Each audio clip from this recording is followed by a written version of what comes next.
விஜயகாந்த் அவர் என்னை பெண் பார்க்க எப்படி வந்தார் என்று அவர் மனைவி கூறியிருக்கிறார்.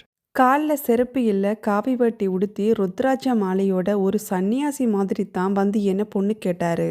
எல்லாருமே அவரு பெரிய ஹீரோ, அவரை எப்படி வர வைக்கிறது, மாப்பிள்ளையா வேற வாராரே, இவரை எப்படியெல்லாம் வர வைக்கணும் என்ற ஒரு தடுமாட்டத்தில் இருந்தாங்க. ஆனா சாதாரணமா கால்ல செருப்பு இல்லாம காவி வேட்டி உடுத்தி சாதாரணமா எளிமையா அவரு நடந்து வந்ததை பார்த்த உடனே எங்க அம்மா என் கூட பிறந்த என் சகோதரர்கள் நடந்து வந்தது போலவே நான் ஃபீல் பண்ணேன் என்று சொன்னாங்க.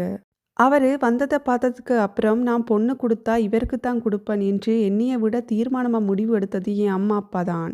பல்வேறுபட்ட விமர்சனங்கள், பத்திரிகைகள் எல்லாரிடமும் கொடுக்க போனா எல்லா வீட்டிலையும் எப்படி நடிகருக்கு நீங்க பொண்ணு கொடுக்குறீங்க, எந்த நம்பிக்கையில கொடுக்குறீங்க, இப்படி கேள்விகள் கேட்ட அத்தனை பேருக்கு முன்னாடி என் அப்பா அம்மா சொன்னதே கேப்டன் மீது அளவுக்கு அதிகமா நம்பிக்கை உண்டு.